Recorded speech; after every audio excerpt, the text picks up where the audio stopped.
So, welcome to our first meetup for 2025. And our special guest today is Blair Smith from Greywoods. Now, Blair is coming from Dja Dja Wurrung country, as I am, but he's in the town of Belato. So, Blair, please explain to us, Belato, where are you?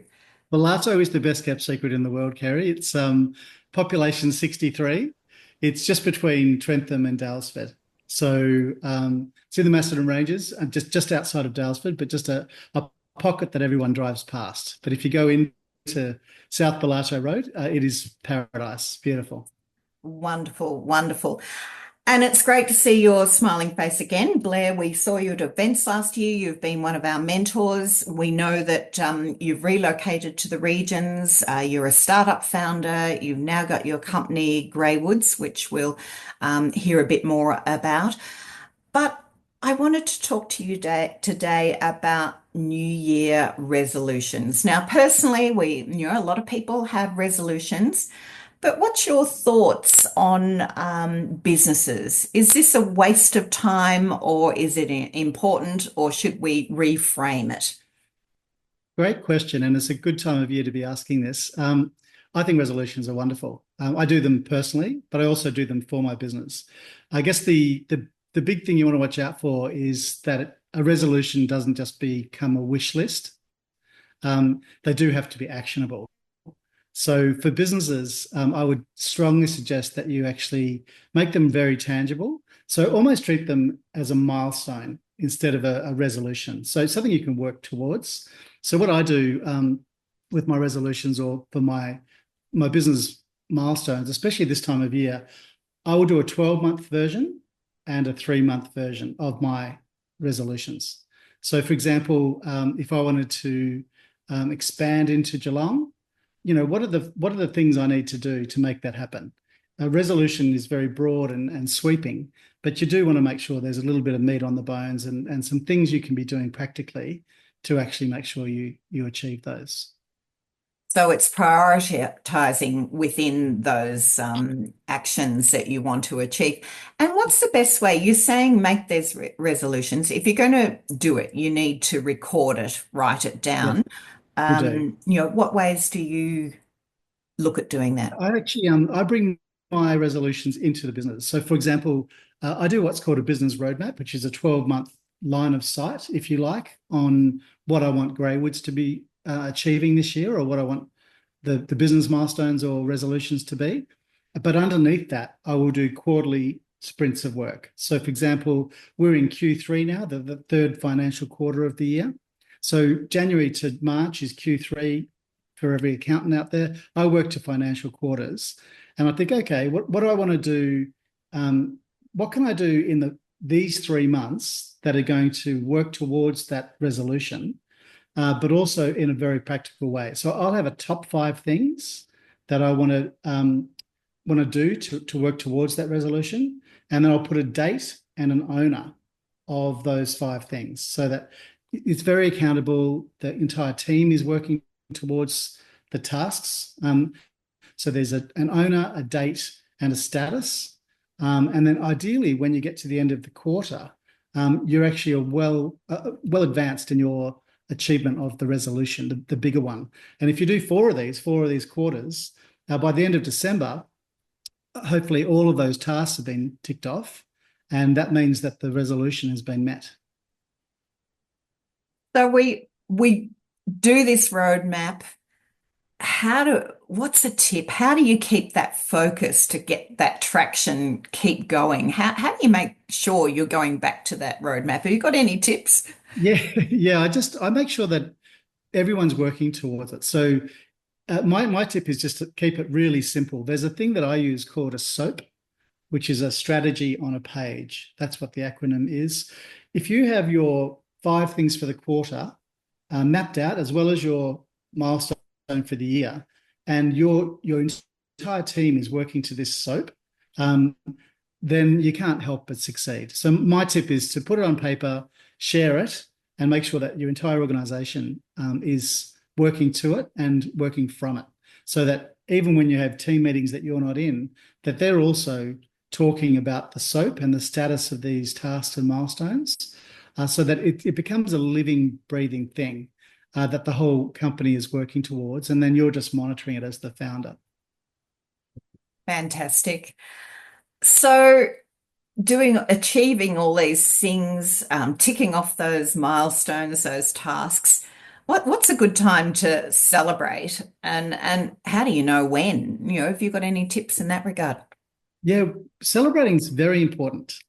We don't do enough of it in Australia. I think we're all stuck in cortisol addiction, and we don't know how to turn off. We're one of the hardest working countries in the world, but celebrating is absolutely vital, and you need to treat it like a meeting. Do you know what I mean? With the same seriousness. What I do, I've got target, stretch, celebrate.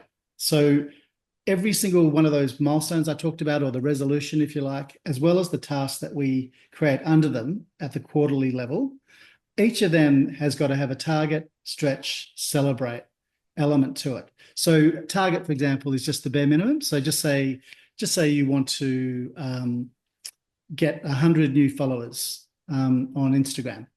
That can be your target.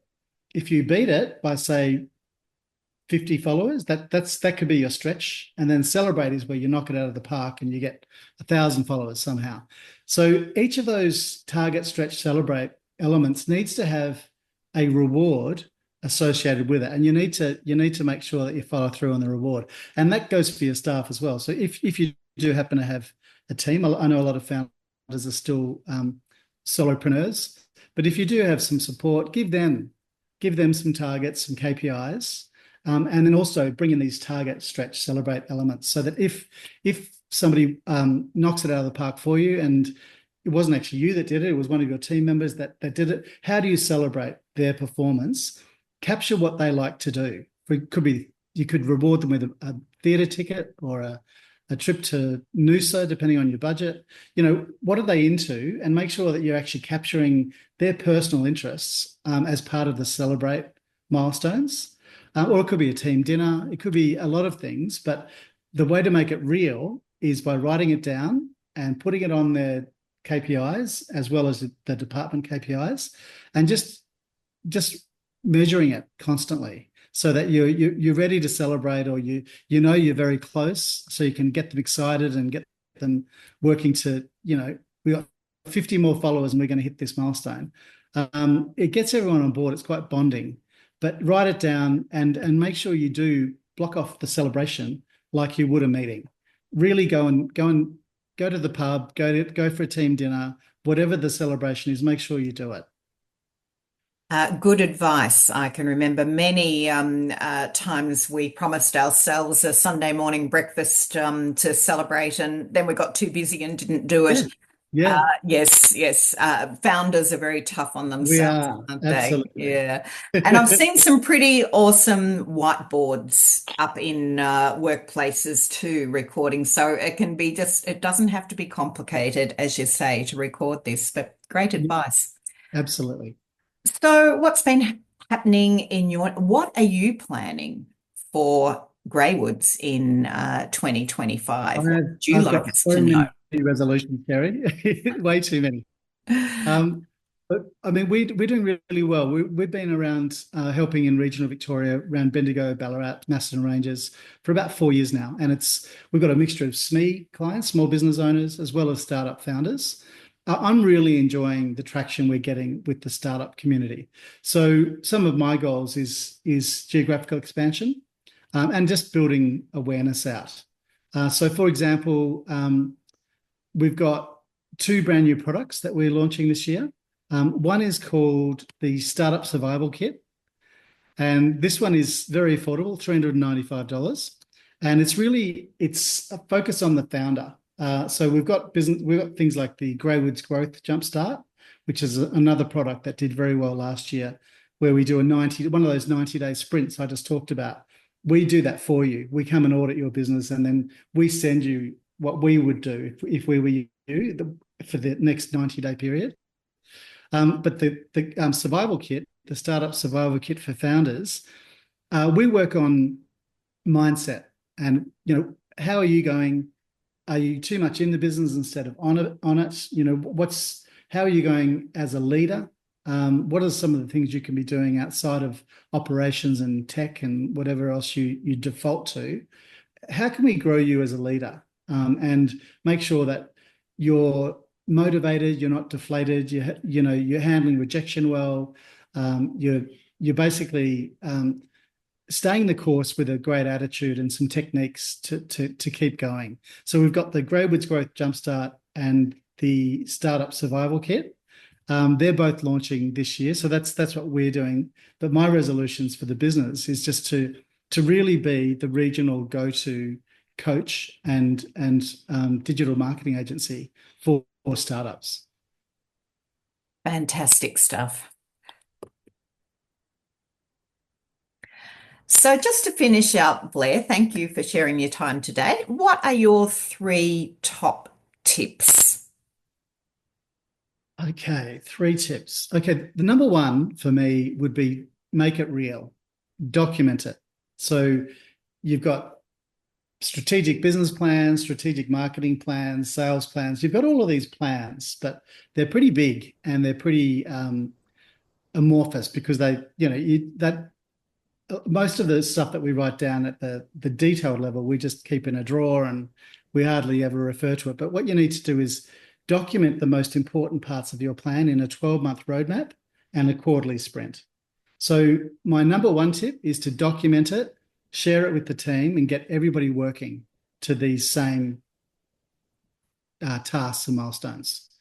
Number two, I would say celebrate. We do need to pause and take stock and just realize just how far you've come. Every time you have a little win, whether it's a new customer or a new investor, or somebody has heard about you or shared something of yours, that's really important. And it's really lovely to be acknowledged and to just make sure that you are taking time to formally reflect on just how far you've come. And yeah, celebrate, take the team out. Make sure that you're building culture, your goals for why you did this in the first place. If you're doing well, make sure that you're acknowledging that and formally celebrating the way that you're growing and the way that you're ticking a few of these milestones off. And number 3, reach out. You are not alone. It's what struck me this year, Kerry, is just how many wonderful cohorts there are in Melbourne and the regions that I didn't have when I was running my startup.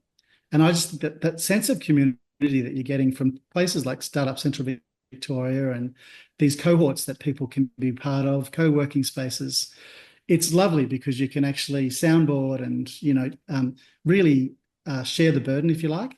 But just make sure you are reaching out. Talk to a business coach or a mentor. They're very affordable, and everyone I've experienced in my journey as a founder that I reached out to were delighted to help.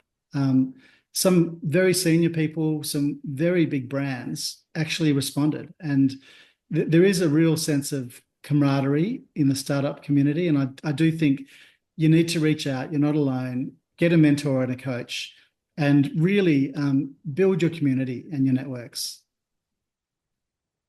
So that'd be my 3. Great advice. And as always, all the mentors and presenters that contribute to Startup Centre Victoria are listed on our contact page if you want to make direct contact with them. Thank you once again, Blair. Look forward to working with you during 2025. You too. Thank you very much, Kerry.